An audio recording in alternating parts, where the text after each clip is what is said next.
Hello, and welcome to SpyHards podcast, where your hosts go deep undercover into the world of spy movies to decipher which films make the knock list. But remember, this information is strictly for your ears only. I'm Agent Scott. And I'm the money. Every penny of it. That's right. I'm Cam the provocateur. I was just going to call you the money for the rest of the episode, but that either works. Fair enough. I mean, I'm the money every week, so, you know. Yeah. Well, I've called you worse, to be fair. But it's a big week this week. There's some sort of celebration going on. Someone's turning 60. He's a man, and he's named James Bond. And so we've got a few things going on over the next 2 weeks. We've got a couple of Spy Master interviews coming your way, which we'll tell you the details of in the episode. And we also have a special review of Casino Royale 1954 coming out next week. I can't wait to talk about Peter Lorre once again. But to celebrate 007 turning 60, we have a very special film this week for you. And to break it down, we thought we'd bring on a very special agent. It is none other than, well, a man who has written the character of James Bond. He certainly knows what he's talking about. At least 12 books under his name about Bond, Mr. Raymond Benson. Hello, sir. How are you doing? Hi, Scott. Hi, Cam. I'm doing very well. Thank you. Thank you for having me on. No, thank you for being here. Yeah, it's a big anniversary. It's 60 years of a certain character that we're somewhat familiar with, I suppose. So, nothing too big. Yeah. Yeah, well, next year's the 70th anniversary of the books. So, yeah, quite right. Indeed. These anniversaries, they just keep coming. We'll find any reason to celebrate, to be fair. It'll be the 25th anniversary of Die Another Day or something like that soon enough, and we'll all be celebrating the invisible car. But I don't know about that. No, maybe not. But we'll peel away from that. But before we talk about this week's film, your credentials sort of exceed doing this anyway. There's no need to really do it. But for those who do not know who you are, sir, just tell us a little bit about how you got connected with the world of James Bond. Well, that could take up half of our podcast here, but I'll try to be brief. I'm a child of the 50s and 60s, and I was lucky enough to see the original films on the big screen. The first one I saw was Goldfinger. I was 9 years old, and my father took me to see it. And then, just a few months later, the double bill of Dr. No and From Russia with Love came out. And so I saw the first three films on the big screen within a year while I was 9 years old. And that, of course, had a big impact on me. And it was, and you got to remember the Bond films were the Star Wars of the 60s. They were the big blockbusters. There was nothing else. So I became a fan. I actually then started picking up the Ian Fleming novels and started reading them at a very young age. And, some of it probably went over my head at the time, but I got the stories and I thought they were great, and reread them a few years later when I was a little older, and reread them again later and reread them again later. Followed the series all the way through and, considered myself a big fan. But, I kind of became a normal person and went to college and studied theater and ended up in New York City directing plays, composing music, doing that thing for many years. But then in the 80s, the early 80s, I had this, I was with a group of friends, and a question was posed over the table in drinks. What book would you write if you had to write a book? And we went around the table, and I said, well, gee, I think I'd like to write a encyclopedia history coffee table book about James Bond, because there was nothing like that at the time that encompassed everything. A biography of Ian Fleming, a history of the phenomenon, analyses and critiques of all the books and all the movies, all in one tome. We had a couple of books on the films. We'd had biographies of Ian Fleming. We'd had one or two books on the novels, but nothing together. And so I wanted to fill that gap, and I started pursuing that. It took me 3 years. I went over to England and met members of Ian Fleming's family and his colleagues and business people, and the people at what was then called Glidrose, now Ian Fleming Publications. And we got along. The book was finally published, The James Bond Bedside Companion, in 1984. And they were impressed. That established my credentials as sort of a Bond expert, whatever that means. I got involved with the American Fan Club. Started appearing at conventions and so forth. And but my life went on. I was writing and designing computer games in the late 80s and early 90s.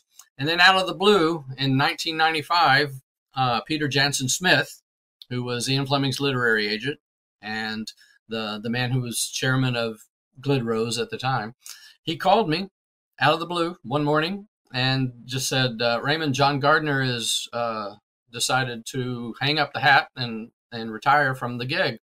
How would you like to give it a shot? Just out of the blue, No pressure. And I just kind of went, well, okay, I'll give it a shot. Yeah. And, it was kind of a rigorous sort of audition process, but I got the job and spent 7 years writing Bond novels. Now, I'm curious. I think a lot of fans have, a James Bond story they'd love to tell, or, think to themselves, like, I could write a James Bond novel. What I would like to know is, when you're given this opportunity, what are the biggest challenges, the biggest hurdles in actually making that a reality, like actually telling that story? Well, I think what my strengths were that I knew the universe really, really well. I knew the books. I knew the Fleming novels inside and out. I'd read all of Gardner's books, everything that had come before me. And I had honed my fiction writing while I was doing the computer games, because the kinds of games I was writing were the adventure style, story-based games where there's a plot and a story, and you're a character that's moving through that story, and you're encountering obstacles, and you've got to get around those obstacles, and there's characters and there's dialogue. So, the scripts I was writing for these games were like phone books, big giant, with lots of different paths of what you could take and stuff. So that's really kind of where I learned it. But also my theater training as a director of stage plays, you really learn how to analyze a script and how to analyze story and beats and 3-act structure. All of that was ingrained in me. So, even though I had not written a novel yet, my first novel was a James Bond novel published worldwide. So that's pretty extraordinary, I got to say. I appreciate the weirdness of that. But I rose to it. I guess the big challenge for me was becoming a British writer, because obviously I was the first American to do it, and I had to watch my Americanisms. I did go to England a lot during those 7 years. I was there four times a year. So I gradually, by the third book, I was speaking like a Brit and writing like one too. But the first book, and so the British publisher and the people at Glidrose were very good at helping me, with the Americanisms and making sure that there weren't any and things like that. And I guess that was the toughest part. But I think I rose to the challenge. All right. As far as writing the plots, what I did was I would get a map. Well, first of all, we had a big sit down to talk about what direction we would go, because Gardner had set his books contemporary. We had discussed a little bit about, well, what if we put it back in the 50s or the 60s and, did that. But Peter decided that since the movies had just rebooted with Pierce Brosnan when GoldenEye was a big success, he said, why don't we keep in sync with those films and in fact, make your M a woman too. So they really wanted my books to be kind of like the films of the time, with a little more action and a little more humor. But I said, look, I want to keep Bond, pure, like Fleming's Bond. I wanted all of his vices intact. And they said, well, that might be a little anachronistic now, but if you can do it, do it. And I think I did. the plots, I would get a map of the world and pinpoint areas of the world that Britain was concerned about. For example, in 0-10, the first book, obviously Hong Kong was an issue. I knew the book would be published in 1997, which was the year Hong Kong was handed back to China. So I thought that's a perfect situation, some kind of intrigue going on in Hong Kong. With the second book, it was the Cyprus situation, because Britain kind of is a policeman in Cyprus. There's the Turkish side and the Greek side that are always, skirmishing. So it was stuff like that. And once I pinpointed a locale and a history, I would do some research into the, why Britain was involved. And usually the plot grew out of that. Well, in between doing your own books, you were also sort of making novelizations of the films. That's right. Which is, I imagine, a completely different beast as well, because it's the concept is not necessarily yours at that point. You're just is it like fleshing the world out. How is it different from maybe creating your own story to sort of novelizing a film? Well, it took a year to do my own stories. I would come up with from scratch the story, and I would do it. I was required to do an outline to show Glidrose and the British publisher and the American publisher what I was going to do. So it was a long process, much more, a longer process. And I would travel to all the locations that I was writing about. So I went to Hong Kong, I went to Cyprus, I went to all these places. And so that took a lot of time. It was, a year per book. The novelizations, I had 6 weeks to write each time. Okay. So, because they had to the publisher had to have the manuscript 6 months before the publication date. So in each time, the film was still being shot. So I got the script, an early version of the script. And then every day I would get faxed pages of the script as it was being changed.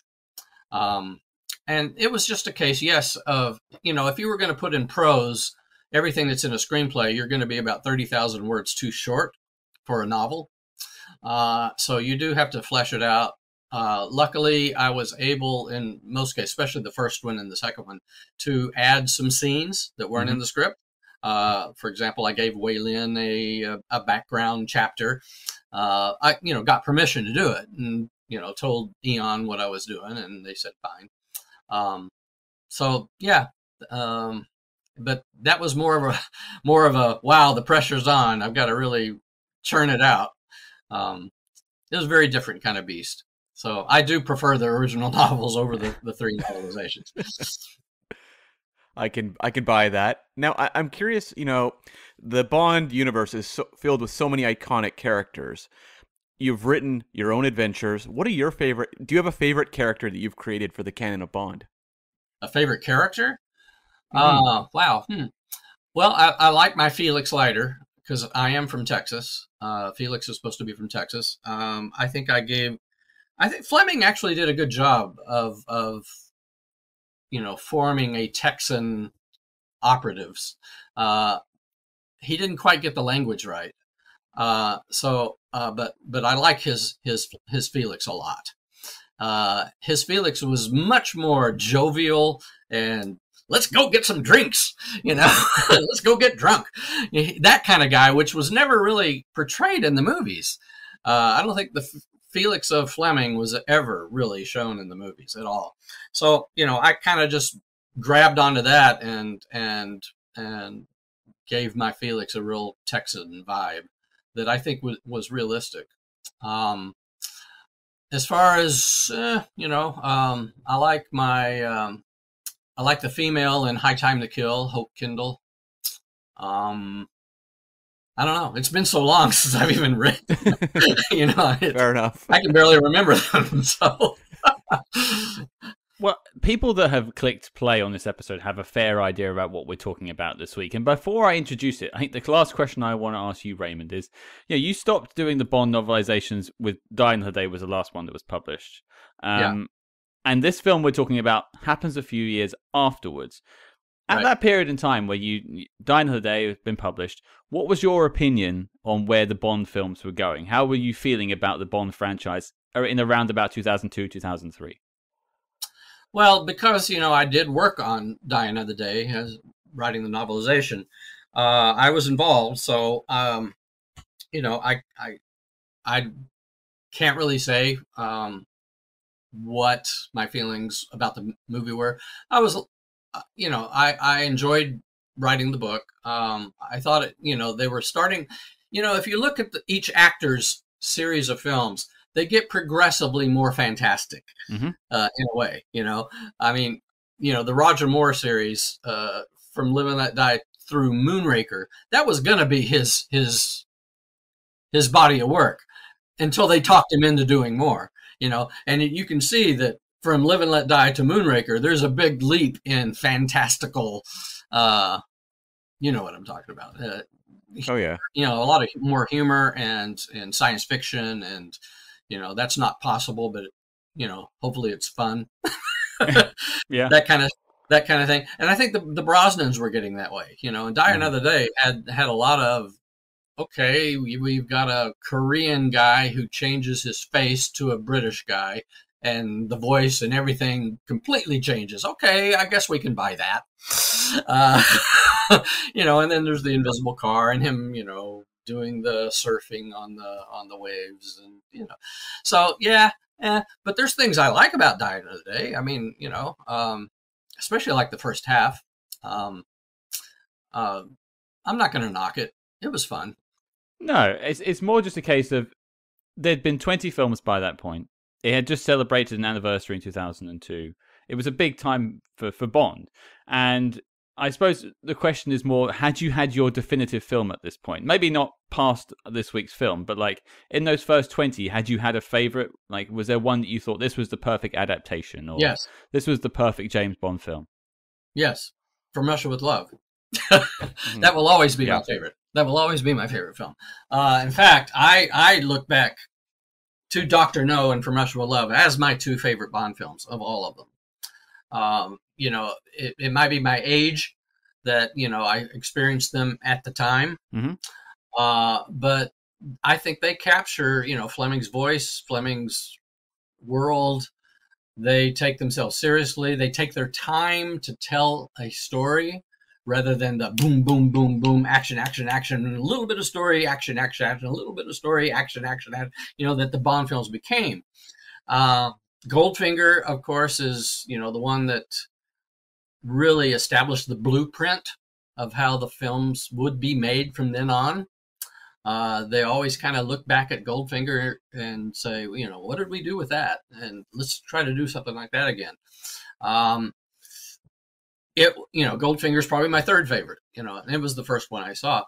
Goldfinger, actually, in my opinion, is the most influential film of the 1960s in pop culture terms, because it spawned so many imitations and stylistic innovations that many, many films copied.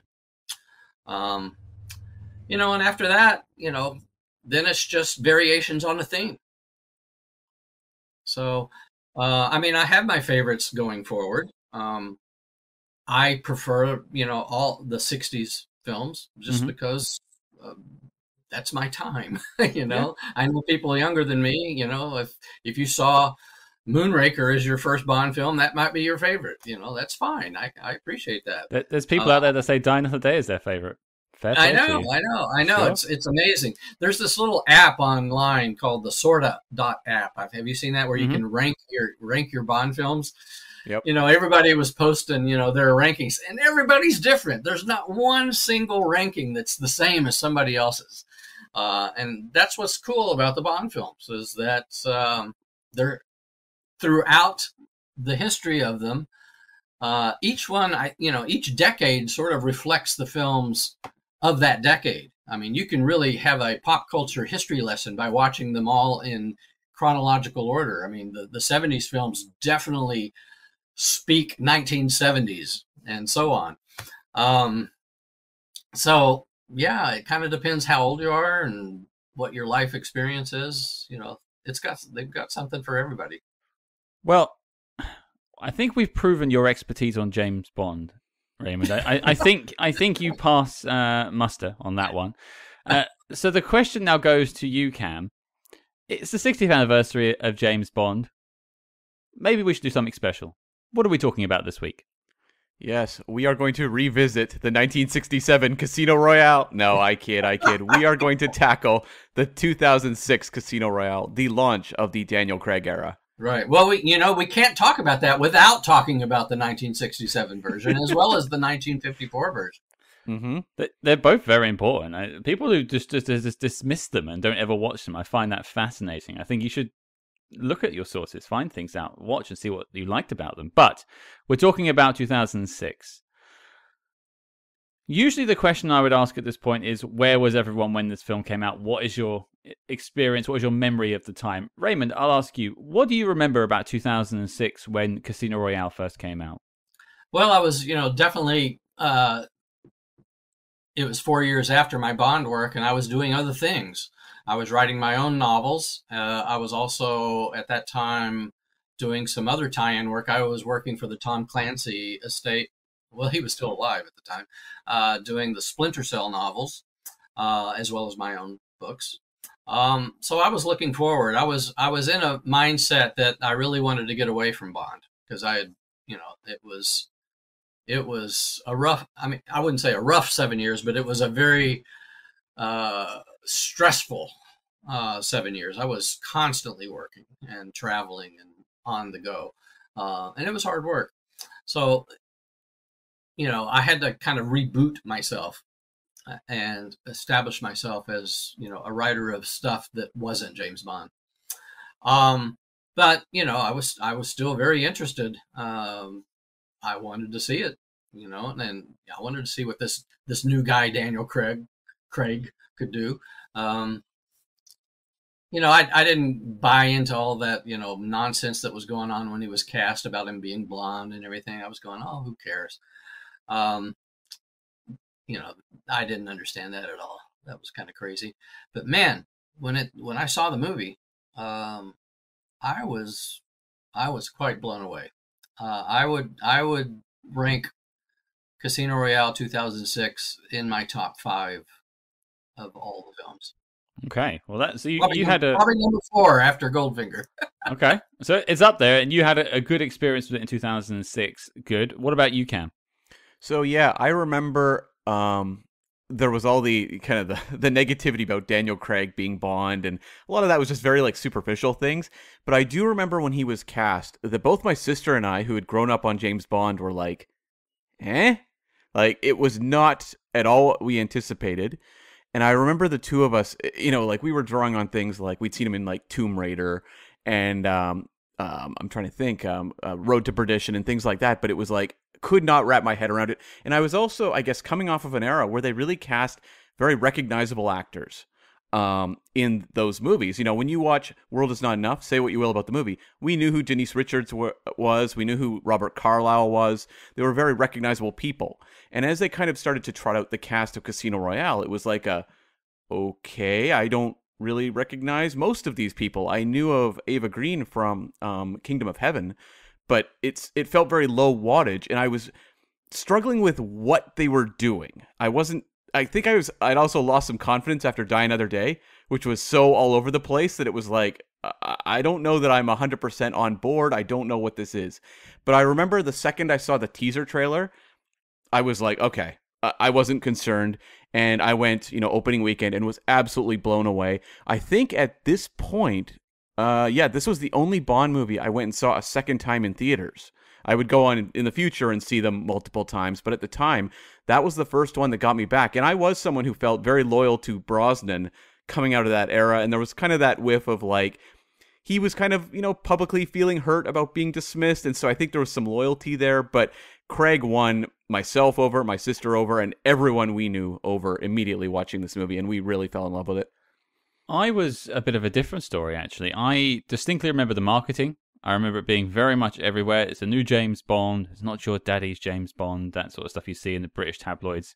And I'm a massive Chris Cornell fan. Of course. So having him do the song blew me away. I've seen Soundgarden, I've seen Audio Slave, both live. I've seen Chris Cornell live by himself. Like that, I was in that sense, I was hooked.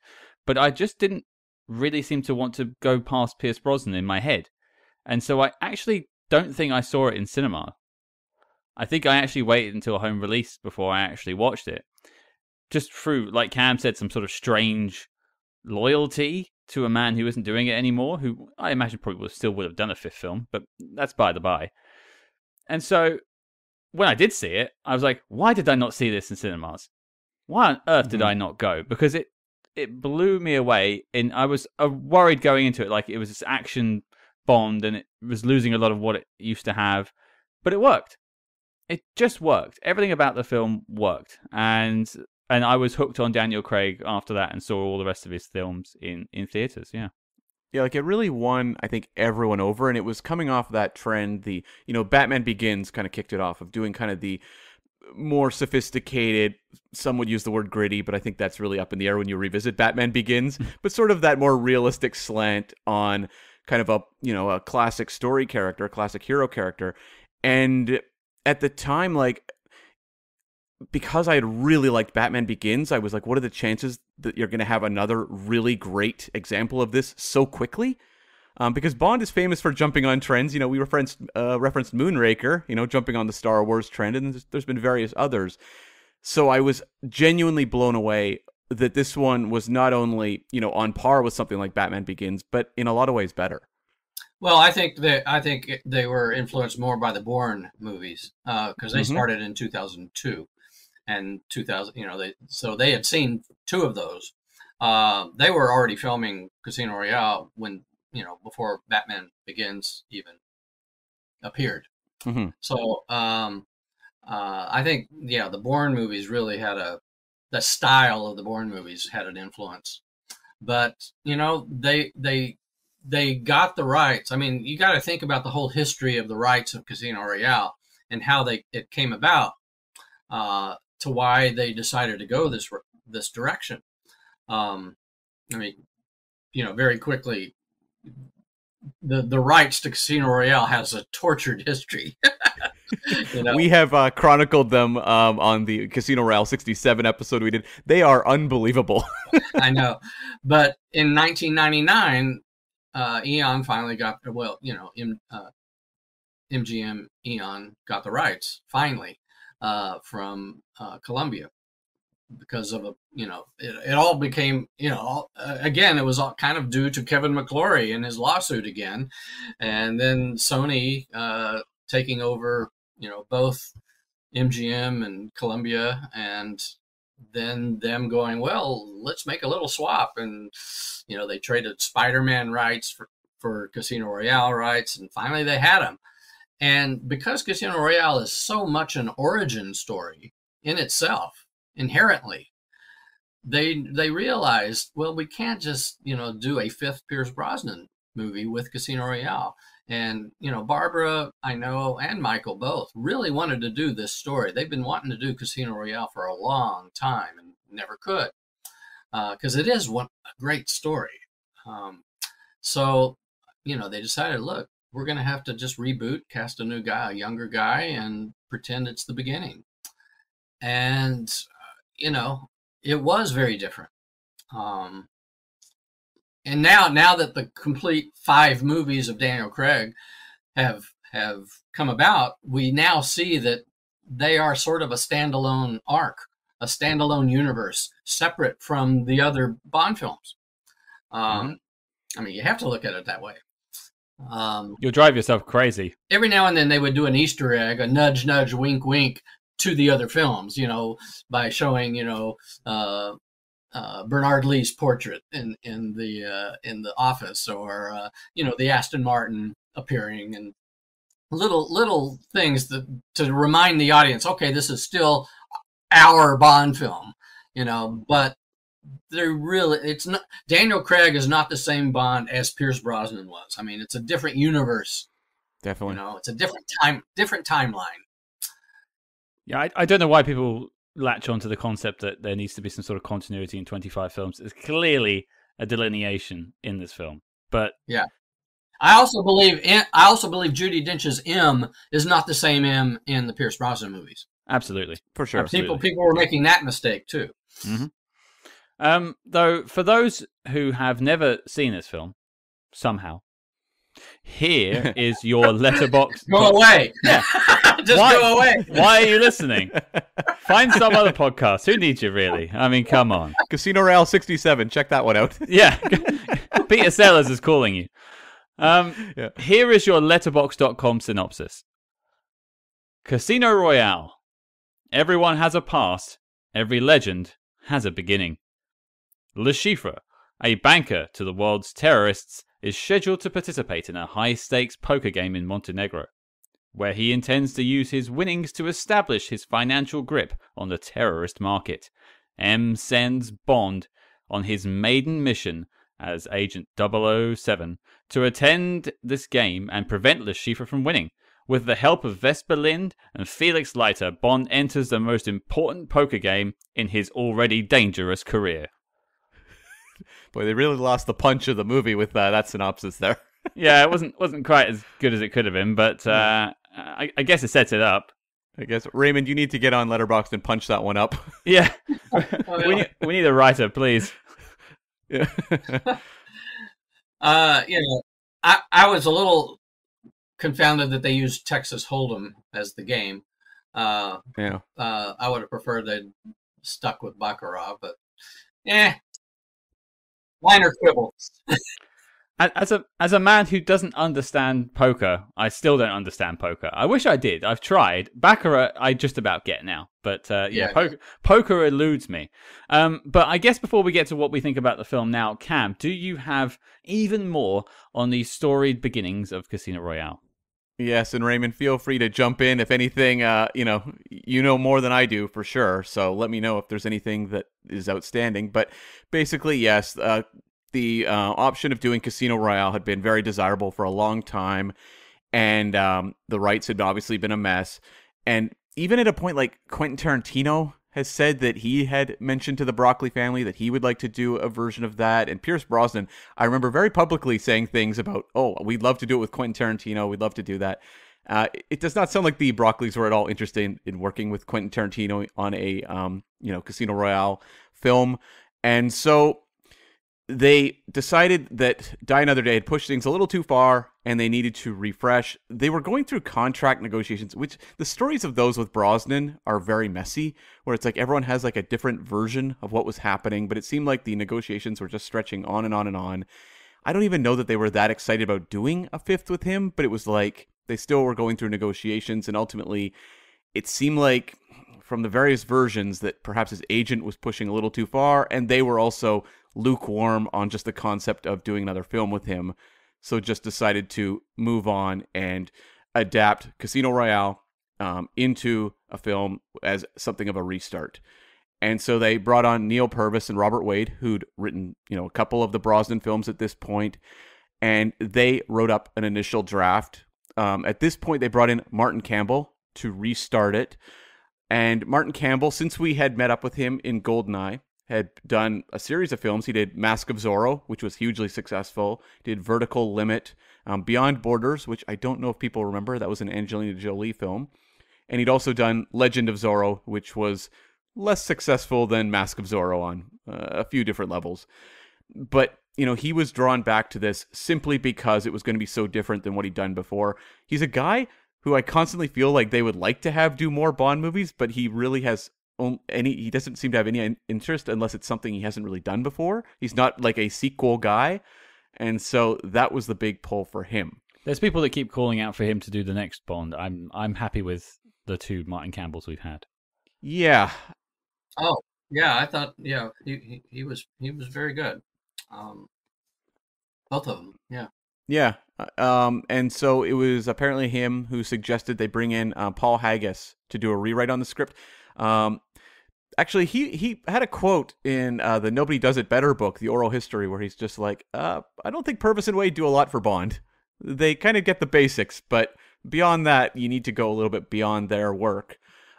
So Paul Haggis started off in 1980 in TV and had a long history on TV. He'd written originally on some animated shows like Plastic Man and Richie Rich and Scooby-Doo. before moving into sitcoms like Different Strokes and The Facts of Life, and ultimately becoming like a showrunner and creating shows like Due South, Walker, Texas Ranger, and Family Law. He didn't have a lot of film credits. He'd done a 1993 film called Red Hot, which was like a tribute to 50s rock music, that really was something of a blip. I'd never even heard of this movie. But it was 2004 where he shot Crash, and that movie would be released a little later, but would go on a real streak, because in 2004, Million Dollar Baby, a movie he also wrote, would take Best Picture at the Oscars, and he would get a screenplay nomination. And the next year when Crash was released, it won the Best Picture, and he won the Best Screenplay for that as well. So he walked out with 2 Oscars, and so he was a hot commodity. So it made a lot of sense to bring him on. And he said originally he was just brought on to focus on the third act. He read the initial script and met with the Broccoli's and basically said, yeah, you don't have a third act. I can fix that. And so his main goal was to keep the focus on Vesper, because originally they had her killed off, and Bond would then kind of seek out the guys who had taken the money. And that would kind of be the ending. And he said, no, we need to keep the focus on Vesper right to the end. And his main interest was exploring Bond's relationships with women and the character's emotional armor. And so he said he rewrote that third act, and then they were like, can you rewrite the second act as well? And he said, oh, okay. So he did that. And then they were like, could you rewrite the first act as well? And so it was a process where he was writing the script in reverse, and he said he never really saw the full script. Like, he never sat down and had a full script draft. What a bizarre way to write a story. But then we've also heard Raymond saying about writing a whole book in 6 weeks. So these crazy feats have been done in the Bond world by the sounds of it. Yeah, very true. And as for the big Bond search, they auditioned a lot of actors for Bond. It's one of those things where you can just start listing off a whole string of names. And there were a lot of major names, Christian Bale, Carl Urban, all, met with the producers or tested in some capacity. But the ones they were looking closely at were Henry Cavill. Like, Henry Cavill was the one that really had their attention. But he was only 22 at the time. And Martin Campbell really was championing him. He was the one that Martin Campbell said, that's the guy. Where was Henry Cavill at this point? Was he even a name? No. And it's interesting because just other names, Ewan McGregor, Orlando Bloom, Sam Worthington, Goran Visnik from ER. Like, these were all known quantities who were testing, but it was like Henry Cavill, who was an unknown. That was the one that at least Martin Campbell was really on board for. Which is fantastic, because they're still saying he's the top runner for it now, and it's 18 years gone? There is no top runner for it now. No, I mean more in the fans' eyes, but yeah. So and so is being considered. It's all kooky. I could buy that. I know the bookies like to tell you that so and so's got good odds, but I imagine that they have no list. They have no whiteboard with faces on it right now. No, they do not. Let's just say no one got rich betting on Daniel Craig, because no one was betting on Daniel Craig in 2006. I actually knew who he was, though. I'd seen him in other movies, Had Layer Cake come out by this point? Yeah, oh yeah. Yeah, but it wasn't like, at least over where in North America at least, it was not a huge name movie. I saw it for sure on video. I saw it before Casino Royale came out. But it wasn't one that, when it was playing in theaters, we were particularly aware of, at least up here in Vancouver, BC. And he was in Munich. Mm-hmm. Munich, the Spielberg movie. Yep. I remember watching Munich, and at that point, I knew he was Bond. I knew Bond was coming, and I remember just like squinting throughout Munich to be like, okay, this is Bond. Okay, like, can I see this? And yeah, that worked a little better. I can't recall if Infamous had come out. It came out the same year as Casino Royale. But I don't know if it was before. I think it was before, but I didn't see it until after Casino Royale. That was the one where it's the Truman Capote story, and Daniel Craig plays the killer. Yep. The in cold blood crime. Yeah, that one got overlooked a little bit because of Capote coming out first. Yeah, I know it did, and frankly, I prefer Infamous. I thought it was a better movie.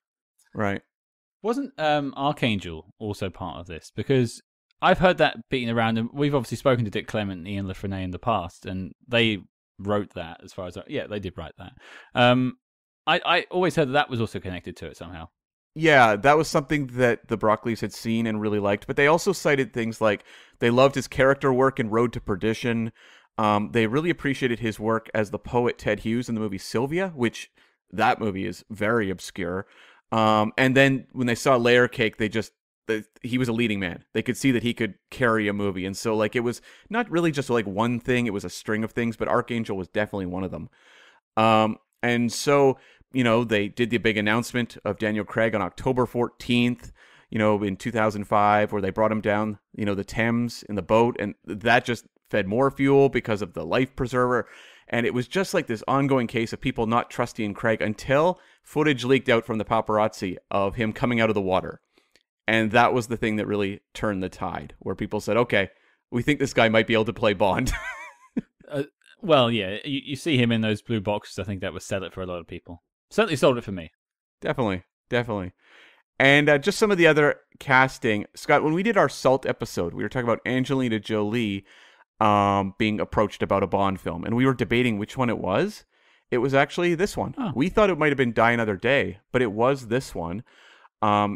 Basically, the producers always wanted Eva Green. They had seen her in the movie The Dreamers, the Bernardo Bertolucci movie, and she was busy. She was committed to another movie.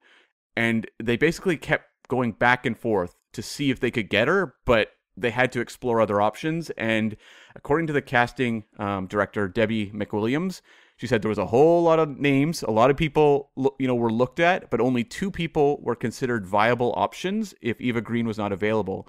And that was Angelina Jolie and Charlize Theron. I mean, both fantastic actors.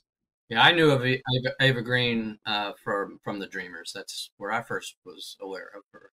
And yeah, I was kind of stricken by that. Okay. And because of the back and forth, like the movie Eva Green was committed to ended up collapsing, and so she wasn't even cast in Casino Royale until 2 weeks into shooting. So they said it was a little nail biting because at that point, you're already off and running. You kind of want to have your female lead cast, but it all worked out. And Mads Mikkelsen was pursued by Barbara Broccoli after she saw the 2002 Danish film Open Hearts, which was a movie directed by Suzanne Bier, who did directed episodes of The Night Manager. She also did Bird Box, and this was a Danish film. And this is why when people talk about odds makers, for example, on James Bond, Barbara Broccoli is a very different producer who, whenever you look at who she's casting, she's watching movies that people have perhaps never heard of or only cinephiles really know about. Right. And that's who she's looking at for these movies. And that's something that I think a lot of people... She has very broad taste. She sees art films. She knows the whole gamut of movies. She's a very smart lady. I knew of Mads Mikkelsen from a movie called Adam's Apple, which was also a Dutch film. And I had seen it in 2005 at a film festival in Italy, which coincidentally also featured a film that Purvis and Wade had written. The name escapes me now, but they were in competition with Adam's Apple, and Adam's Apple won the film festival. And I thought, this guy is really good. This guy that was in Mads Mikkelsen. That's the first time I'd ever seen him. So when I heard he was cast as Le Chiffre, I just kind of went, oh, that will be really interesting. And, and I knew Jeffrey Wright from, lots of things. He was a theater actor, and I thought that was interesting casting. Giancarlo Giannini, I've known since the 70s. He was the big star of Lena Wertmüller's movies. Seven Beauties, he got nominated for an Oscar, and he was fantastic in it. So I knew him right off the bat. I kind of wondered what had happened to him because he was huge in the 70s, and then in the 80s and 90s you kind of hardly ever saw him, and then suddenly he was back, and I was kind of went, wow, okay. Yeah, I remember seeing him in Hannibal. I think that was where I became somewhat more aware of him, I think. But yeah, and so Mads Mikkelsen, it didn't seem like there was many alternate villain options. They were really pursuing him, and he actually initially was like, I'm busy, I can't, but they kept pursuing him, and ultimately I think things worked out pretty well there. Just in terms of behind the scenes challenges, we were talking about, Texas Hold'em and Scott saying that he doesn't really understand it. Martin Campbell didn't either, and that scared the crap out of him. And basically, Michael G. Wilson was really into poker and would hold poker school for the cast and crew, and they would play with real money. And he was very much the sensei of poker on the set. And Martin Campbell apparently binged just card movies like Cincinnati Kid, Maverick, Five Card Stud. He just was watching them endlessly, trying to figure out how to convey poker in an interesting way on screen. And he said basically he just realized it's about the players, not about the cards. Yeah. So just focus on your two main characters who are in the scene together. You'll be fine. So the movie had a budget of about $150 million. Domestically, it did 167.4, which was actually a little bit more than Die Another Day, making it a very high-grossing Bond film for that era. And international, it did 449.1, which was like almost double what Die Another Day did. So internationally, it was huge for a worldwide total of 616.5 million. In comparison, Die Another Day had done 432 worldwide. Hang on, Cam. If you listen to people on the internet, apparently this film killed the franchise. So how does that make sense? They don't say that now. They said that in like 2005. There's still people out there now saying that this was the death of Bond, and apparently not even canonical, which it blows my mind. Shout out to those people. Whatever. Get outside and touch some grass, please. Who listens to people on the internet? Come on. Who needs them? Who needs them? No, I actually know Bond fans who never liked the Daniel Craig movies from the get-go. Mm-hmm. And it's, I don't know what they're looking at or what they, what they're basing that on. Maybe they want more humor and more silliness in their Bond films. But Casino Royale really captured Fleming's novel. They had to create a completely new first act because the novel is very short, and the bulk of the novel is the casino scenes. So they knew they had to flesh it out, and I thought they did a great job doing that. But once especially once they get to what is the adaptation of the novel, which is Act 2 and 3, it's very faithful. It's updated to the present day, but it really captures it. And Craig was playing Fleming's Bond. Yeah. Just to talk about the actors real quick, I will always love Sean Connery because he was my first. Yep. I tend to say, there is Sean Connery and then there's all the others. So Connery will always be my favorite, no matter what. But I really liked Dalton. I thought Timothy Dalton also was attempting to do Fleming's Bond, and I think he succeeded. He was playing it seriously. In fact, I really thought Eon was trying to do with License to Kill what they eventually did later with Daniel Craig and his movies. Mm-hmm. They were trying to make an edgy, serious, violent, hard-hitting Bond film with License to Kill. And I know it was very controversial. Some people didn't like it. I really liked it. But I don't think people were ready for it then in 1989. They were not ready for a serious Bond. So we kind of got back to the more, pizzazz, glamorous Bond with the Brosnan films, which is fine. They were good. They made a lot of money. Brosnan was great. But now, once we got into the 2000s, we were in the middle of a war, and we'd gone through 9/11. Things were just darker, and I thought that approach really fit with what Fleming did. He wrote Casino Royale in the doldrums of post World War II, when England was still trying to kind of get back on its feet, and the Cold War was a serious threat. And so, his books of the 50s really capture all that. So I think they were totally correct in making Casino Royale this dark, realistic, violent treatise on what the spy world is at that time. And I mean, this movie connected with the zeitgeist. It landed at number 4 Yeah. at the international box office that year. The top 5, number 1 was Pirates of the Caribbean, Dead Man's Chest. Number 2 was The Da Vinci Code. It's hard to remember now that The Da Vinci Code is a real phenomenon. Number 3 was Ice Age 2: The Meltdown, then Casino Royale, and it just beat out Night at the Museum. A lot of family films on there. What a sandwich that is. What a sandwich indeed, indeed. What was number 1? Number 1 was Pirates of the Caribbean, Dead Man's Chest. Are you serious? That was terrible. Yeah, it was. That was terrible. The excitement for that first sequel was palpable. People were so excited about that second one, and then it was. I was so disappointed in that movie. I just walked out going, "Oh, that was horrible." Yeah. Let's be fair. In that top 5, there's really only one good movie, and it's Casino Royale. Well, Casino Royale was my number 1 film of that year, and I rarely say that about a Bond film. Yeah, that was my number 1. Yeah, it's funny. Like, the Oscars did not agree. Like, the British were on the right page because the BAFTAs very much celebrated this movie. The Oscars, 0 nominations, but the BAFTAs gave it a win for Best Sound, but it was nominated for Screenplay, Actor, Cinematography, Editing, Production Design, and Visual Effects. So, Scott, you guys were on the right page. Yeah.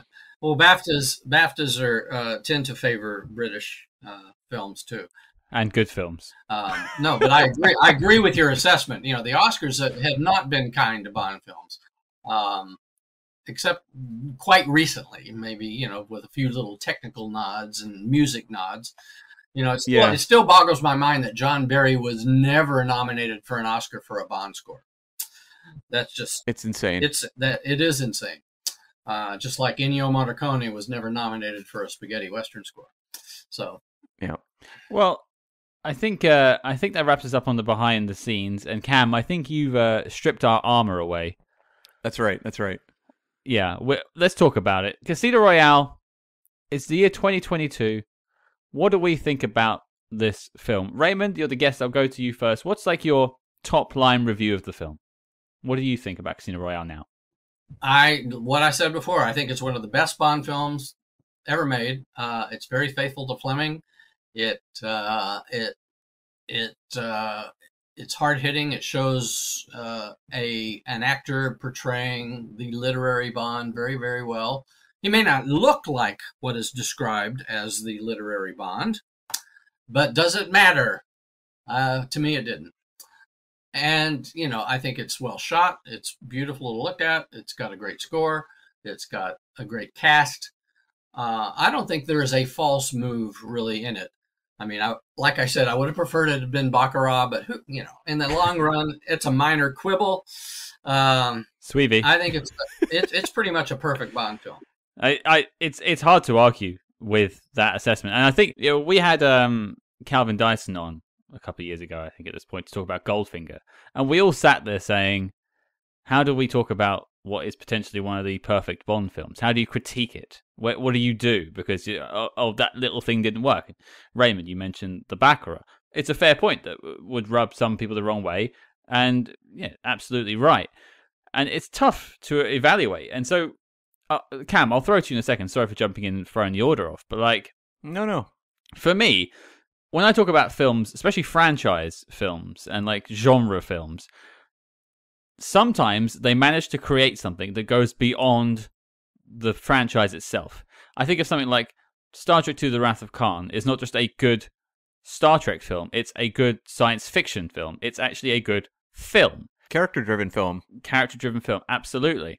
And I think this Casino Royale, the 2006 version, of course, is the Bond equivalent of that. It goes beyond being a good Bond film and goes into the realm of being a fantastic film, period. Yes, I agree with that.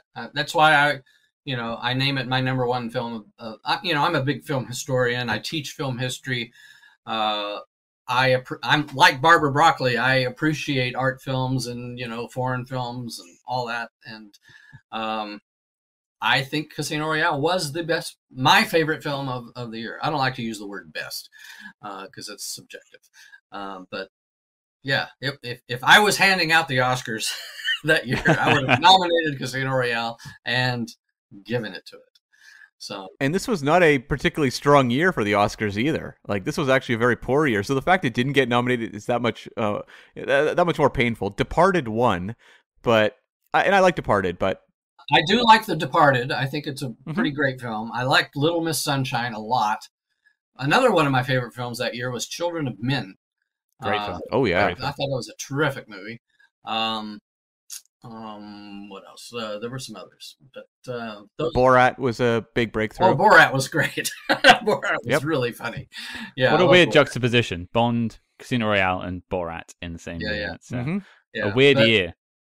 Yeah, but no, The Departed. Scorsese needed his. He'd never got the jackpot, and he finally did, and I thought it was a better. As a remake of Infernal Affairs, it was far superior, although I do like Infernal Affairs. But Scorsese took that and just made it soar. I thought it was a great film, but Casino Royale, I'd rather have that. Well, indeed. Cam, what about you? Like, what did you think now of Casino Royale? I mean, it's funny you were just talking about how it sort of exceeded what you think of perhaps the limits might be with, genre entertainment or a franchise entertainment.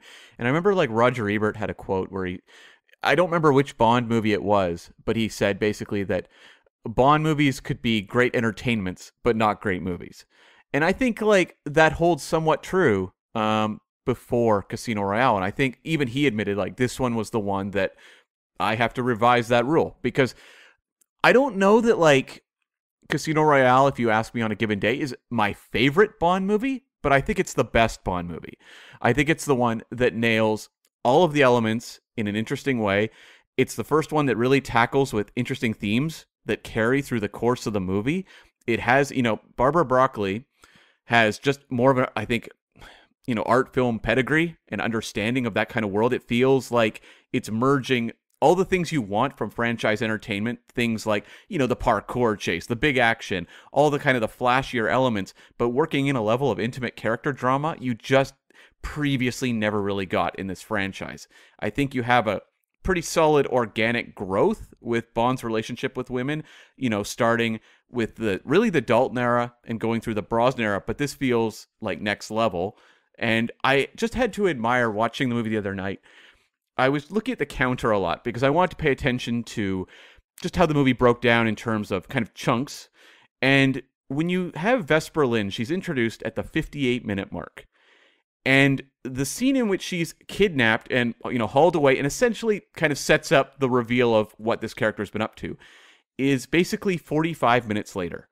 And so really the core of the entire relationship between those two characters of Bond and Vesper is 45 minutes of screen time that's mixed in with card games, fights in hallways and staircases, stuff with Felix Leiter.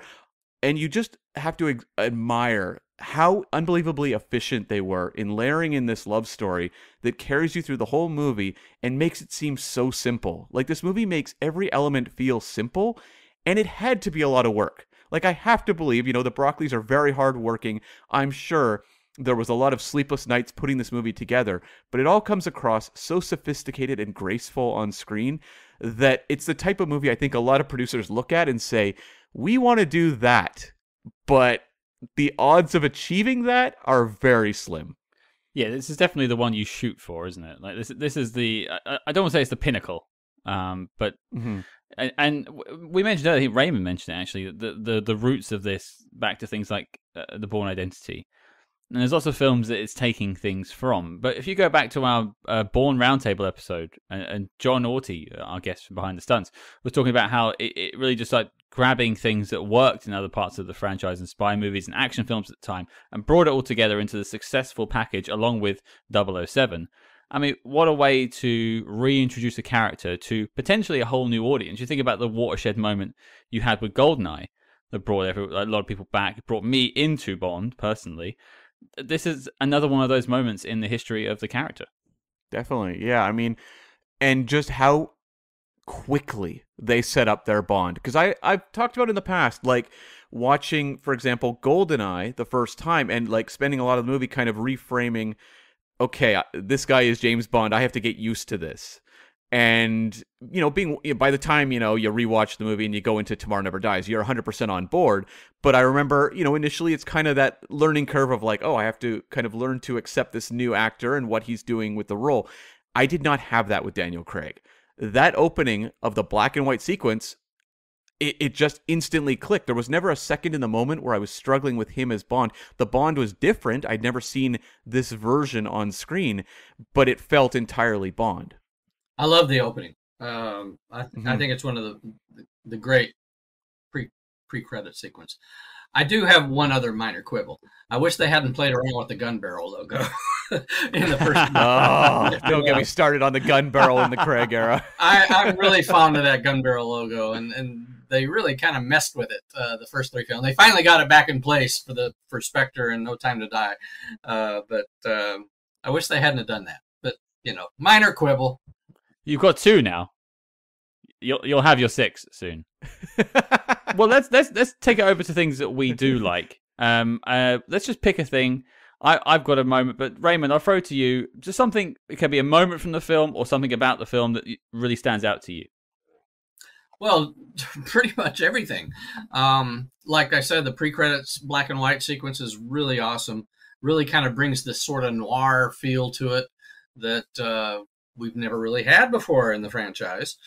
When the iconic scene of Bond coming out of the water and showing that fantastic physique he has, I could feel all the women in the theater kind of go,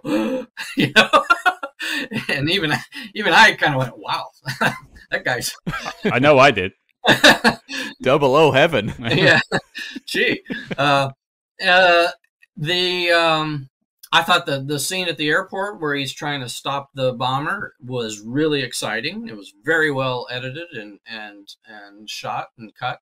And then once we got to the casino, it was all familiar territory because I knew the book in and out, and they were really, even despite the adaptation to modern times and, changing it up just a little bit, it did follow kind of the sequence of events. And I was really digging it. It was just like, oh man, this is Bond, this is Fleming, this is Bond, this is Fleming. I was really excited. I loved Mads Mikkelsen and the fact that they did the torture scene. Yeah. Not with a paddle, but they did. What the device didn't matter. What they were doing to him was what it was, and I never thought I would see that on screen ever. But we did, and it was, wow, that was really tough. That was a tense scene. It was brutal. Yeah. It was brutal to watch. It was. Craig was amazing, and so was Mads Mikkelsen. They were both exceptional in that scene. And they've talked about, like, that scene was actually very easy to shoot. They did it in about a day. And the whole thinking was like, oh man, that must have been brutal. That must have been days on end. And they said, like, I think it was Mads Mikkelsen said, like, they were just so on point. They knew their characters so well that scene was just like very easy to realize versus maybe some of the other ones, which were more technical challenges. Right. I don't know if you guys know this, but I wrote a stage play adapted from Casino Royale. Did you know that I was commissioned by Glidrose to write a stage play? That hadn't come up in my research. Go on. Yeah. This was in the 80s, 1980s, around 1985, after The Bedside Companion was published. I was still doing theater, and I talked to them about why hasn't there been a Bond stage play? And they said, well, Eon has all these rights and everything, except for Casino Royale. And I went, well, that's the one that would be the most adaptable to the stage because it's not a lot of outdoor sequences, and they kind of thought about that. And so they commissioned me to write a stage play. I did it. And in New York, we had a staged reading of it. Unfortunately, the Glidrose people could not come over and attend it. So it only had that one staged reading, and it was a success. But then, I don't know, I think some agent or something, a theatrical agent in Britain, just kind of said, Bond will never work on stage. And so they dropped the idea. And then the script kind of went into limbo because, Eon eventually got all the rights. And so the production rights belong to Eon. The publication rights belong to Ian Fleming Publications. So I don't own a thing. I own the paper that it's typed on. Right. So, we'll never see it. But, I was intimately, I intimately know Casino Royale very well. And I did do the torture scene on stage with a naked James Bond character actor. That was going to be my question. Did the torture scene make it? So it sounds like it was a yes. Yeah. And the way I devised it was that you would build a chair with a false it would have a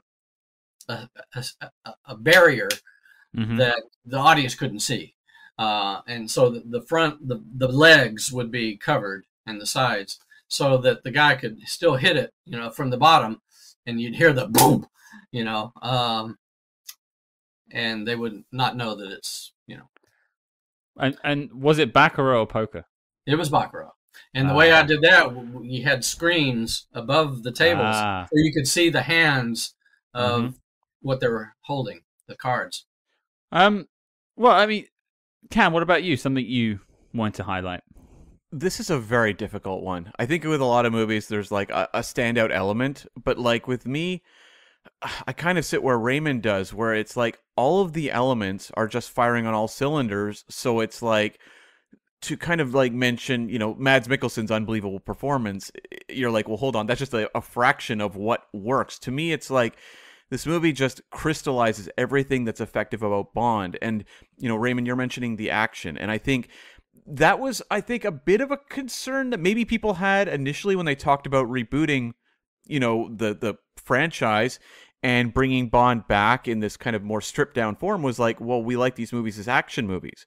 And I think one of the genius elements of this movie is the way it manages to deliver character drama, but also inject all the action fans were familiar with. I think that really helped get them on board, because not only were they getting action, they were getting action that was among the best we've ever gotten in the franchise, if not the best. That opening parkour chase is, next level. Even, rewatching it just the other night, it's unbelievable, the stunt work going on, how they conceived that sequence. And that was, I believe, Gary Powell and Martin Campbell were the ones that basically bashed that one out themselves. That was not written into the screenplay. That was the two of them working that through.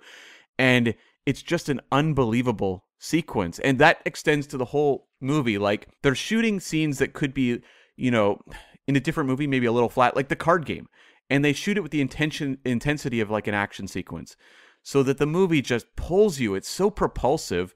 And the fact that it's just buoyed by this collection of just killer performances, it just feels like it's a ride. Like, it's an incredibly well-paced 2 hour and 20 whatever it is minute movie. And I have seen a lot of movies that are 2 hours that drag. Scott and I have covered movies that are, like 85 minutes that drag. And the fact that this one just flies by is a real testament to, the filmmaking, and just the fact that, like, with all of the elements just crystallizing together into something so known, but at the same time almost like a rediscovery, it just manages to capture your imagination consistently. Absolutely. I'm so glad, and I mentioned it at the top, but I'm so glad that we have both Sebastian Foucan and Joseph Milson this week from that crane scene that you mentioned, Cam, just to sort of help us break that scene down. 2 separate interviews for you there. Both fascinating and different perspectives on the scene as well. One's more action focused, a little bit more character focused. And yeah, breaking that down and all the influences, as John said, everything sort of conversing to one big unit in this big Bond film and trying to reinvent it. I imagine I can understand why people were scared, and it being this whole new way of delivering a Bond story. But I think that definitely stuck the landing. For me, if I'm picking out something, and as Cam said, as Raymond said, there's so many things you could choose to highlight. I was going to talk about the amazing sort of relationship that's built up in that short period of time between Bond and Vesper. It's like delicate and loving and caring, which is not something we've seen fairly often from Bond. We've seen it a few times. I always think about Bond and Kara in The Living Daylights. I think that's a very touching relationship too. Diana Rigg. Diana Rigg, of course, on Her Majesty's great call. But like, for me, I think I'm going to go more on the sort of aesthetics of it all, and things like the score is fantastic. a new sound. They're bringing a new Bond theme, basically. And the whole "You Know My Name" with Chris Cornell, like I mentioned at the top, that whole tune sort of sticks through the Craig run. They create a new sound for 007. And then, like, you think about the Daniel Kleinman credit sequence. Is that the best they've ever created? It's so visually stunning. I think I've watched it 4 times on YouTube today just to sort of try and break it down. There's so much going on in that title sequence, and it's just gorgeous. And everything is firing on all cylinders. I'm we're going to go to dislikes in a second, and I'm struggling to prepare myself for what I'm going to talk about. It's really tough. But for me, like, sound is very important. I'm a musical person, and this film has such a unique sound. Not just in sound design as well. Like, even things like they went out their way to record the Aston Martin in all the different ways to make it sound more aggressive when it drives. So much effort and care was put into this film, and I think it still shows now. It doesn't feel like a movie made by people that have been making James Bond movies for X amount of years, in a way. It almost feels like sometimes when they hand a franchise to, new filmmakers who have like this life they want to bring to it, they're so excited. And it's so exciting to see these veteran producers feel that energized again about creating a new universe and really falling in love with what they're doing. Like, that doesn't always happen. So often we're disappointed when you have these veteran filmmakers returning to a franchise that they've left behind, and it doesn't usually work out. And just to see them so energized, just 4 years after Die Another Day, and having an entirely different creative spin, it's just unbelievable to see. Yeah. Again, like I said, it's a hard one to review because there's so much good to talk about. But I do have maybe one thing that would be a way of kind of showcasing things. What's everyone's favorite performance in the movie? I would say Craig. I would say Craig's. Yeah. Yeah. I mean, if he hadn't have been as good as he was, the movie would not have been as good. I think Craig sells it. After that, I would say Mikkelsen. Okay, so like Mikkelsen for your supporting is the one that really jumps out. And yeah. Why does he jump out so much to you when you examine him, obviously against the rich pantheon of Bond villains? Well, he was very sinister, and a lot of the Bond villains are kind of campy. You got to admit it. Mm-hmm. They do have their moments of chewing the scenery.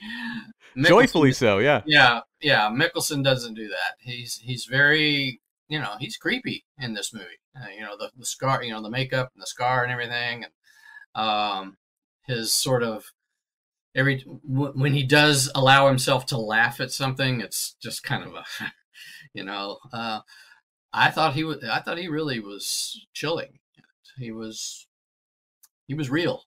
I love the way he flips like the chips in his hand. Oh yeah. Through the poker scenes, so cool. Yeah. And just like all these like little touches he brings, just it's like they all just add up. And I love like kind of the sweatiness and desperation of the character, because he's someone who's so controlled, but like that makes him seem even scarier is when he starts getting scared himself.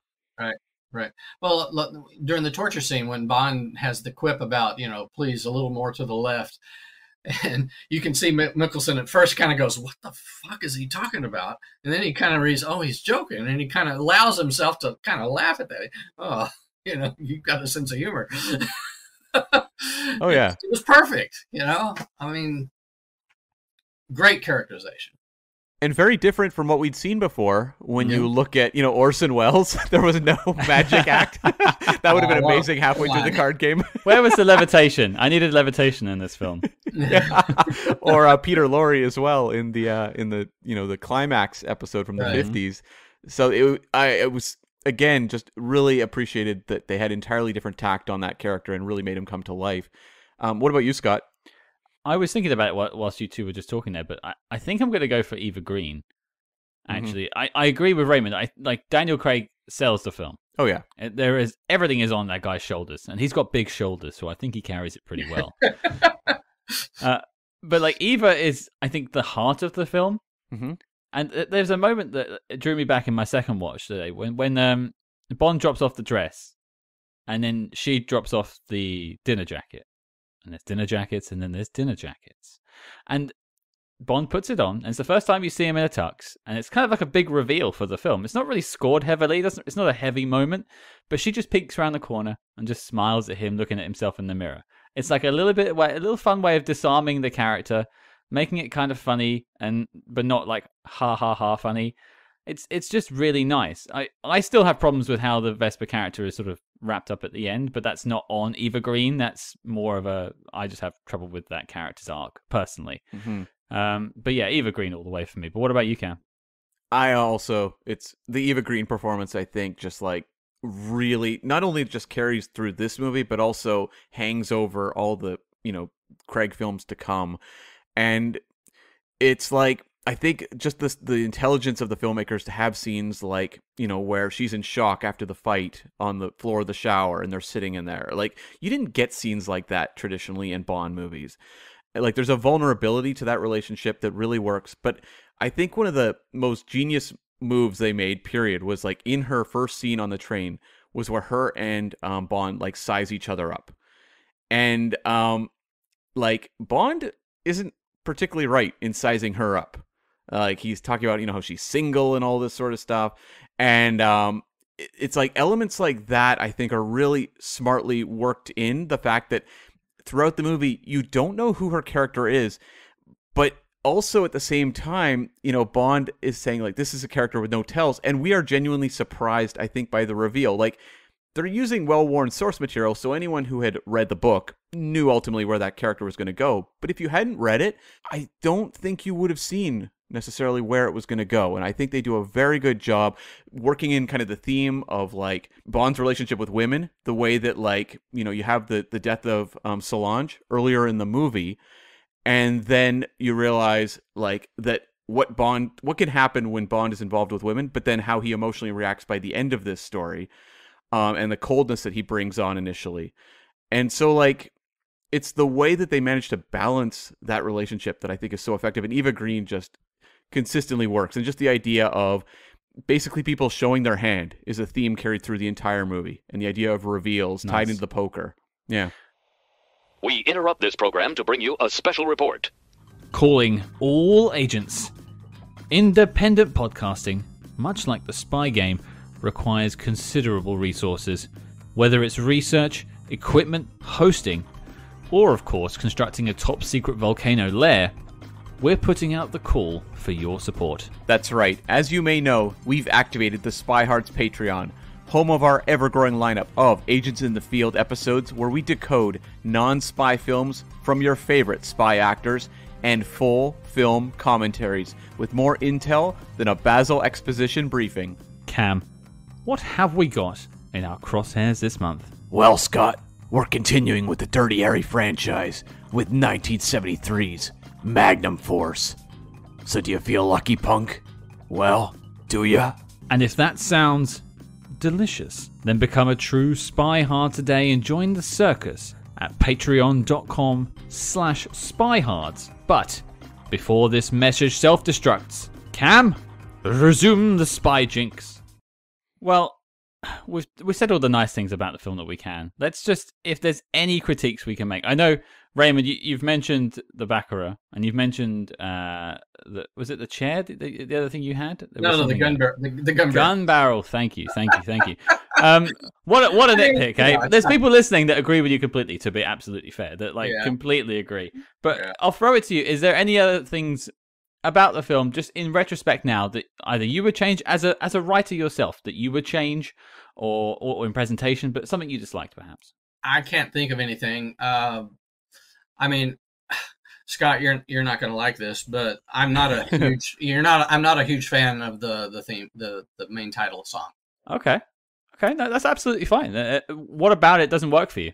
I rank it fairly low on the list of main title songs. Sure, I'm sorry, but don't apologize. Yeah, it's fine. It was okay. I just felt like it wasn't. It didn't have a melody that was an earworm. Usually you can walk out of a Bond film and the theme of the movie. You can walk out humming "You Only Live Twice" or Goldfinger or even Nobody Does It Better or For Your Eyes Only. I'm naming some of the iconic ones. I could not recall the theme song after I walked out of the movie, and even later. So I had a problem with that, but it was okay. I mean, you watch it; it fits with the movie at the time. Mm-hmm. Well, I'm curious, Raymond, how do you feel about, larger picture, just the song choices of the Craig era in general? The last three, I think, are pretty good. The first two. So you're a fan of the Spectre one? Yeah, the second one is probably my least favorite title song of all of them. Would it be fair to say you lean more towards the ballads then? Oh yeah, I do, because I don't know, tradition is tradition, and they tend to have a melody that works more in fitting in with the rest of the score. Yeah, I think so. I'm not sure about rock and roll as a heavy metal guitar working really. I mean, there was Live and Let Die, but that was different. That wasn't just in your face electric guitar. It also has a reggae breakdown section, so like yeah, exactly. It's all over the place. Yeah, I mean, but it was also orchestral, very orchestral. So that was kind of jarring for me, with that kind of hard rock sound. And then the rapping of the next one was really jarring. Yeah, but they took a swing. Yeah, they tried. I do think that David Arnold was a good composer, and I like a lot of the score, especially the love themes, the more lyrical moments. I think are really good, and they really do kind of hark back to the Barry sound. Well, he may have had like one of the biggest challenges a Bond composer had in a long time, which was like they didn't want to play the Bond theme throughout the course of the movie until the very end. And I thought that was brilliant. Yeah, and he had to create this whole musical identity just without using the standards. There were hints of it. Mm-hmm. Like when he walks in and first puts on the tuxedo, you kind of get the boom, boom, boom. Like it wants to go there, but nope, we're not going to give it to you yet. I thought that was great. I'll throw it to you then, Cam. What's your dislike if you're going to pick one? There's one little storytelling one that I struggle with, and it's the Mathis stuff dealt with towards the end, where we have Bond sitting at the table. He's just had dinner with Vesper after the poker game, and he goes, Mathis. And I feel like things get a little murky there as to the fact that it was her sending the message to Le Chiffre about the card game, but I feel like that information is conveyed in a way that's very confusing. And it's something that I've gone back and, I rewatched it multiple times at this point in my life, rewatched it the other night, and I'm just tracking it moment to moment. And I don't know that it comes across particularly clear. At the end, they're like, no, Mathis wasn't in on this. And it's like, okay, like I feel like they're trying to communicate this to the audience because they didn't make it particularly clear what Mathis's role even was at that point in the movie. I agree with you. It's not clear how Bond leaps to the thought that Mathis betrayed him. Yeah. In fact, I was going, no, wait a minute. Why did he think that? And yeah, you're right. Forgot about that. There's the part too where Bond's being tortured and, Le Chiffre says, oh, he was my friend Mathis. And so it makes it even murkier. You're like, wait, what? So I can kind of understand, like, in that Craig moment, where he has the revelation, if there was like a flashback they want to show or something to indicate, but then they didn't want to because of the Vesper reveal coming. I have no idea. Like, there was a choice made, and I feel like it's murky. I think that's fair. I had trouble with kind of the wrap up of the film in some of people's allegiances, and why Vesper turns still kind of bugs me. But it is what it is. What bugs you about it? It just I know at the end sort of M sums it all up for you and kind of tells you what happened, just about. But every time I hear it, I have to kind of go back and go, wait, why did she do it? Like, it's something to do with her boyfriend owed money and something like that. But I just feel like she's madly in love with this guy, and he's a secret agent. She could have just been like, hey, could you give me a hand here? Mm-hmm. And then it'd be like, oh yeah, I'm James Bond, I'll help you out. And then it would have been absolutely fine. I feel like the heel turn, if it is even a heel turn, feels just very quick, and I never understand why she turns. Every single time I watch the film, that end bit I struggle with it. I think I know what you mean. I can kind of buy she wouldn't fully trust him because he's shown to be so reckless throughout the course of the movie that this is not the Roger Moore Bond or the Sean Connery Bond, where I think you might have that trust in him pulling it off. The idea is he's reckless and he's blowing, card games. He's like someone you wouldn't necessarily trust to get you out of trouble. But I think I can completely buy that, she's in love with this boyfriend and is going to do this to save him. Like, that works for me. It's kind of the line tossed off by Judi Dench at the end where she says, well, she was, trying to save you. That's why she was doing it, which is entirely I feel like an assumption on the Judi Dench M's part. But yeah, it works for me, but it is, I think, something that one could easily find quibbles with. And my only quibble I was going to bring up is actually, Raymond took my music. I'm going to take Raymond's tanker chase scene in the airport. Oh. For me, it doesn't particularly work. I don't like it that much. It feels like it could be any action film. It's not really a Bond thing to me. Apart from maybe switching the bomb around to the guy's waistband. That's a nice little trick. And the smile. But you could put John McClane in there. It would be the same thing. I think they needed to get people on board because the first hour is essentially all the investigation and those big action sequences. I think they felt they needed to get people on board for the card game to come and more of the character drama. I really like that sequence on the tarmac. So I think it's just staged so incredibly well that, is it necessary? I mean, maybe not, but I find it so propulsive and exciting that I don't care. I just don't care. It's interesting, though. It's the first of, I guess, 2 times where a Bond villain is going to dress up like a police officer to evade capture. We will see that again in Skyfall. Very true. Well, I think before we get to the knock list, we're going to just any final notes just to throw it out there. Raymond, do you have any final notes on the film itself? Anything that springs to mind? Anything you want to bring up? I just want to iterate, if anyone from Eon is listening, I think this is one of the, star achievements of the entire franchise. And Casino Royale is a great movie. Daniel Craig is great. I think it's fantastic. And I think Ian Fleming would have loved it. So I think that's important to say. That is important to say. A very good point. I do agree with you there. But Cam, what about you? What do you have for final notes on Casino Royale?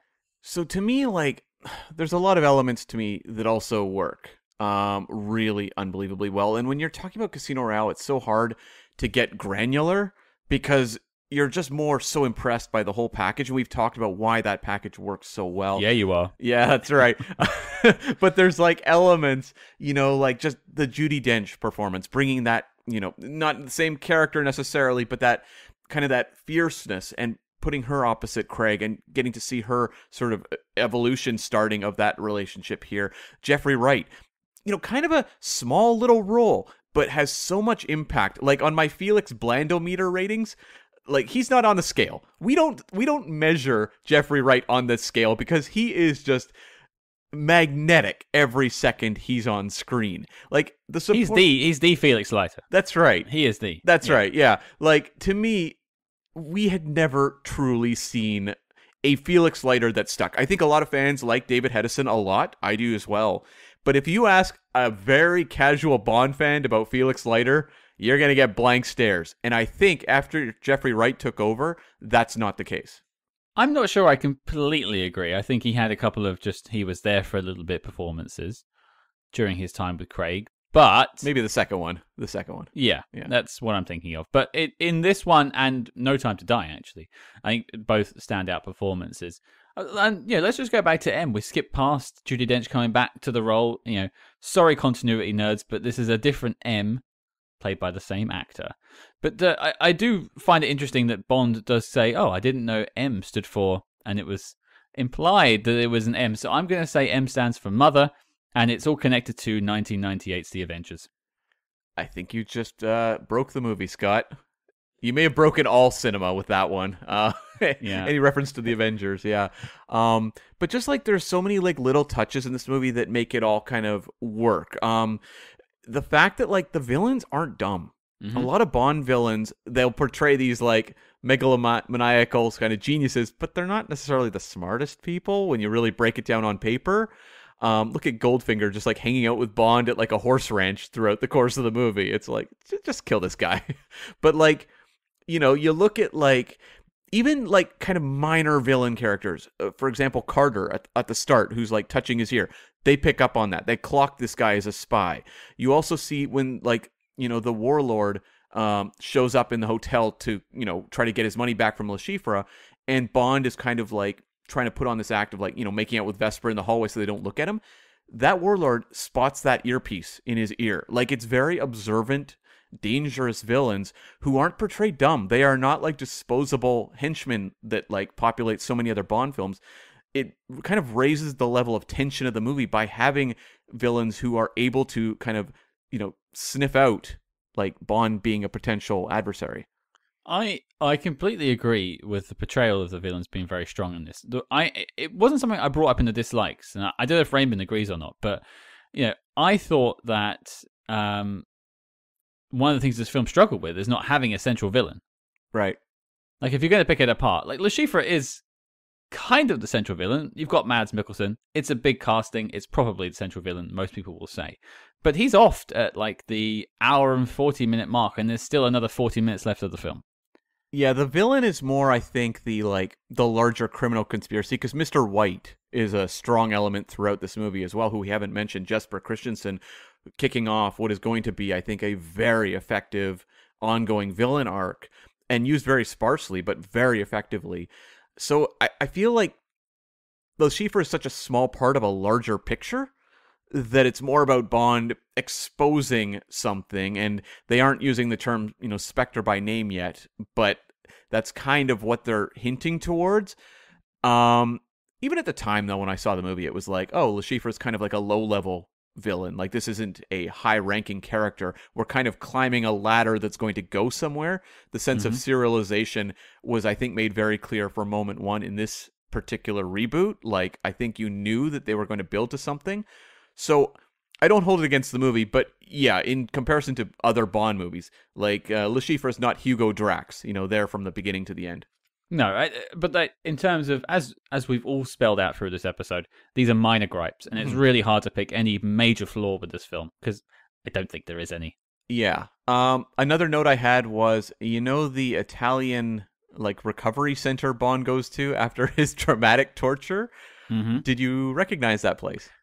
I thought I did, actually. I haven't looked it up, and I was going to, but is it connected to a certain Cary Grant film? It is. I don't think so. But the more obvious comparison is the place is called, and I'm going to butcher the name, so I apologize to any Italian speakers, Villa del Balbianello.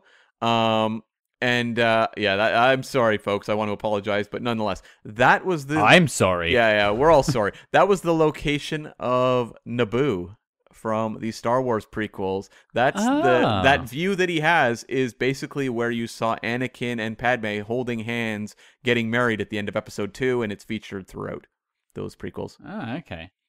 I'll have to look. I was thinking of the Cary Grant film To Catch a Thief. Oh, that was all in the south of France, I think. I don't think they went to Italy. Okay. It does have very nice vistas like that, though, with like large rivers. That was probably where I got the connection. Also a travelogue film, funnily enough. Yeah. Yeah. Couple other just little notes I had. The idea of like this being kind of the first reactive Bond as an action character. When you look at the other ones, Bond is very poised and cool. He rarely seems to kind of be potentially, you know, scared or alarmed or anything. Like, it's always a sense of Bond's in cool, kind of in control mode.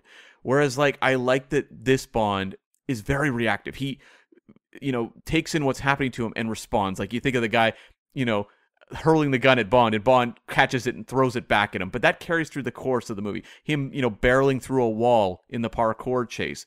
There's like a sweatiness and an effort to Bond in action in this movie that we'd never really seen before. You see shades of it in Dalton. We've seen the sweatiness with you. That's true. That's true. And David Niven. But like, yeah, like you have strong action stuff in the Dalton era, in the Brosnan era, but I feel like they took it to a next level, probably inspired by Bourne heavily, but like even still, there's an exertion to the Craig Bond that we just really hadn't seen before. Well, it was something I was going to bring up in the like section, but there was so many other things to talk about. Is this harder edge? And Raymond, you spoke about the connection to License to Kill and Timothy Dalton. But one thing I talk about with Sebastian Foucan in our Spy Master interview coming in the next couple of days is just the fact that this film does this the perfect cinema thing of show don't tell. It shows the powerhouse that Bond is and how he's got much more of an edge now, but it also has a softer side. But it doesn't like talk about it at length. You see Bond running through a wall to get to the suspect in question, to get to Sebastian Foucan's character of Malacca. That tells you more about Bond than 10 minutes of dialogue could. He is an unstoppable force. And you get that from just a man running through a dry wall. Yeah. And like this movie, layers and things that are going to pay off in future movies. The whole 007's having a low, or 00's having a low life expectancy is something that's going to definitely pay off in a few movies from now. Wait, what do you mean? I haven't seen No Time to Die yet. Yeah, no spoilers, Scott. Oh my. Yeah, just like various elements of this, and like the way this movie also builds in little reveals. The Vesper Martini, the tropes we know as Bond. We have seen movies that have done this horribly. I think of like Solo, a Star Wars story, where they're revealing how he got his name and how he got his like holster and things like that. And it's so desperate. The dice. Yeah. The dice that was so important to Han Solo. Oh, God. It's so desperate. Whereas here, all of them feel very elegantly employed to the point where like they didn't even do all of them. They're like, oh, we can kind of work some of the other things in later. It feels all earned. So I really appreciate the movie. Well, you get the DB5 as well, like where he first picks up the DB5. It's from a card game in Montenegro. Yeah, like that's kind of cool. Like it's again almost, I'd say show don't tell. It doesn't say like, oh, this is gonna be my DB5 for life. I'm gonna import it back to London and put it in a box so I can rescue Judi Dench in Skyfall. Like it doesn't set anything up, but you just kind of get the idea that's where he picks up his DB5. And I know you're going to throw to me in a second about notes I've got, but my one note was just more of a discussion point. And that's about like, and this is kind of in the retrospective kind of way. So it's kind of hard to talk about, but just, maybe I'll just talk about it. But like, we don't know necessarily what we want anymore. They make reboots of things and go in different ways.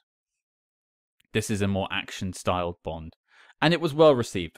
They stuck the landing on this one, okay? But you take like, other franchises that have come back and tried to do it differently. You take like the Star Wars sequels. Okay, the first one was basically a riff of A New Hope, but they tried to do different things. The Last Jedi was a different Star Wars film altogether, and that was panned by a lot of people. I don't know what The Rise of Skywalker was, and so like I don't know whether I suppose like the question is, was it a good idea to roll the dice on this one? Yes, it paid off. But when I hear people online saying about, oh, it should go back to, because this I'm talking about now, like for Bond 26, what do people want? And they say, oh, it should go back to it being funny, or we should go back to it being set in the 60s. I don't think we know what we want, because I don't think people were clamoring for this in 2006. Yeah. But we got it, and it worked. Yeah. That's like, I am far less willing to predict Barbara Broccoli than I might have been with the old, when Cubby Broccoli was making the films, for example. Like Barbara Broccoli's tastes, as we've talked about through the episode, are just so diverse that like I don't know what's popping out to her as a really exciting thing to do with the character, because she has talked about how she doesn't think about what's going on right now. She's thinking about what's going to happen tomorrow. So I'm just really excited to see what her and Michael G. Wilson are going to come up with. Right, it's time. We're going to talk about the knock list. We're going to hop in the shower and turn up the heat.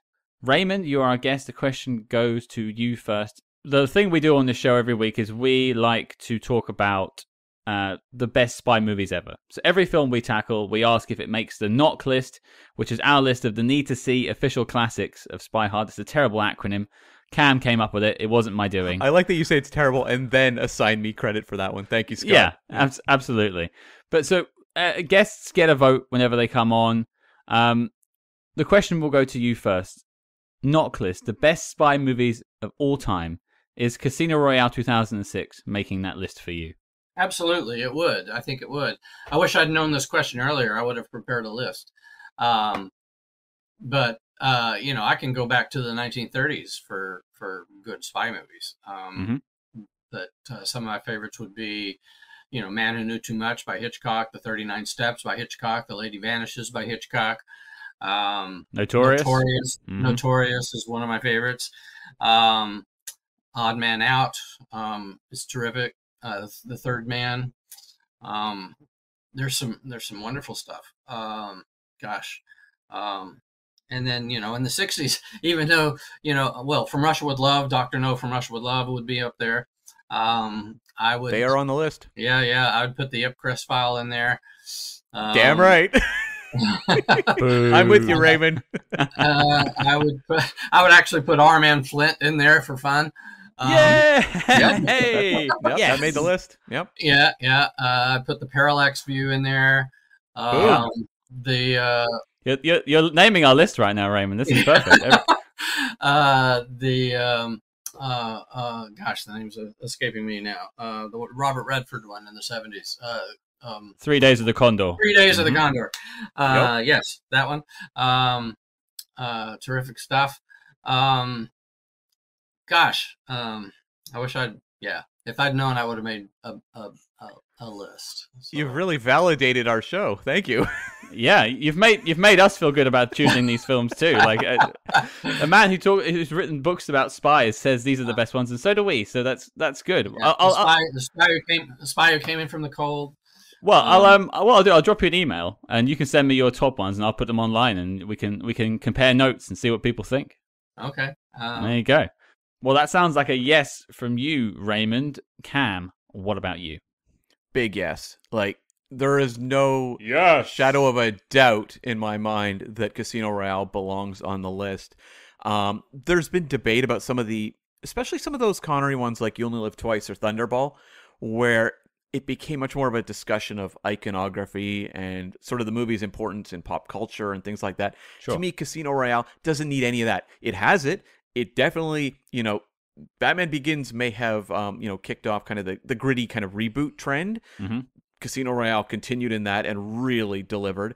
But I don't even need to examine any of that. All that I can put aside and say purely as a movie, as a 2.5-hour drama, as a Bond adventure, as an action movie, as a character piece, it all is just so solidly entertaining and just unbelievably elegant. So to me, big time, yes, it's on the NOC list 100%. Right, well, that's 2 yeses, so congratulations, gents. The film has made the list, but I still get a vote.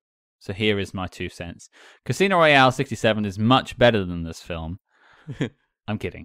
Of course it's making the NOC list. This is, I said it earlier, it's a watershed moment in Bond history. There's only a few. Goldfinger, GoldenEye, On Her Majesty's Secret Service, and probably this. Yeah, and I think even when you look at cultural impact, I think it's Goldfinger.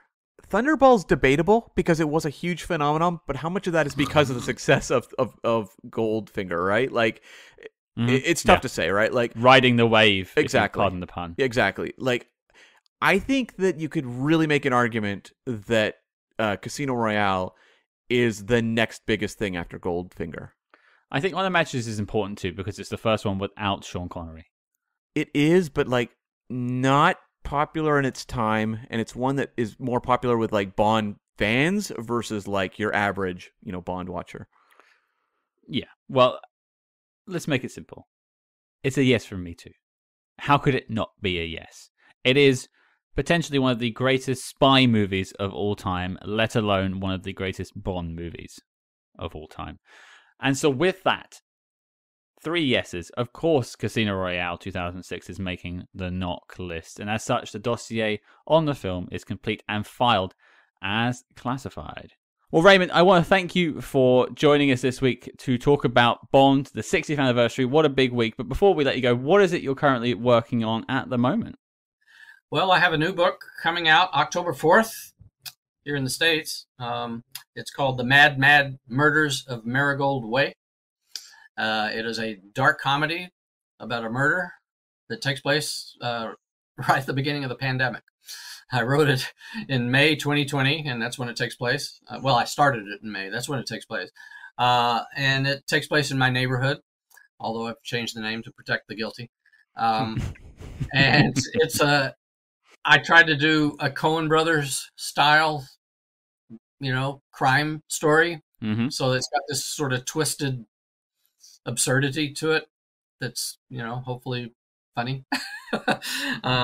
And I think it's one of my favorite books I've written, and it's coming out soon.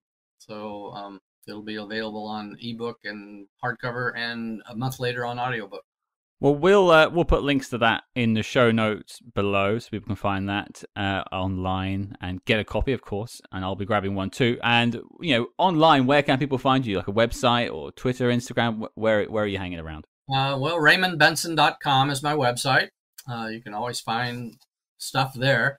My Facebook gets a lot of action. I have a personal page and an author page. The personal page is where all the action is, really. So find me on there. The author page is more just sort of announcements. Twitter is @RaymondBenson, and you'll find me there too. Perfect. So yeah, we'll connect that all in the show notes below. And again, Raymond, thank you for taking the time to talk with us this week. It's been an absolute pleasure. Thanks a lot. This was a lot of fun, and I enjoyed it. Yeah, I'd come on again. Cool. We'll have you back, don't worry. We've still got some Hitchcocks to tackle. Yeah, we've got plenty of Hitchcocks to go. Absolutely. Well, there you go, folks. We want to thank Raymond again for stepping in to the breach. I couldn't have thought of a better person to have on the show to lead us into the Daniel Craig era and to deal with such an important Bond movie. Definitely. But the party does not stop here. It's the 60th anniversary of James Bond, so we thought we would roll out the gold carpet and really celebrate Casino Royale. So we have 2 Spy Master interviews for you. Coming this Friday, the next episode release, we are sitting down with Carter himself, Mr. Joseph Mikkelsen. Hopefully he's not got his finger in his ear when he speaks to us, but yeah, it's looking to be a really fun chat with him. And that's followed hot on the heels with Mr. Sebastian Foucan, who plays Malaka, who you will know from that crane sequence as the man running away from James Bond. And I mean, if you look at the chap's credentials, he basically invented free running. There's a lot to discuss, and it is a fantastic discussion with a lot of behind-the-scenes insight as to how that scene was put together. Yeah, do not miss out on that. That's coming next Tuesday from this release point. But Cam, I believe we have one last present for everyone. Yes, we are going to do a review of the 1954 television adaptation of Casino Royale from the TV series Climax. We've talked about Casino Royale 67. We've talked about 2006. Let's go back to the origins when Barry Nelson was James Bond, or Jimmy Bond, as I believe he was called. Yes, I mean, we'll be discussing where this started, where the first adaptation of Casino Royale. And with that, we will be creating a trilogy of Casino Royale reviews. You can choose your favorite of the bunch. It'll just be me and Cam for this one. It's only a short episode, I think, about 50-odd minutes, because it's, of course, a TV show. Although keen listeners will know this does open the floodgates to more TV specials in the future. I may regret opening these floodgates, but then again, we did talk about the Harry Palmer TV movies. That is also true. We did. For our sins. Yeah, it's 2 full weeks of James Bond Casino Royale love, and we hope you enjoy it. And if you do enjoy what you hear on the show, please consider sharing the show, telling your friends, and leaving us a 5-star review wherever you get your podcast. It helps us share even more James Bond love. As we like to say, we are the worst kept secret in spies. And do not forget to follow us discreetly on social media at SpyHards. That's SpyHards on Facebook, Twitter, and Instagram. But until next week, Cam, I've got a little itch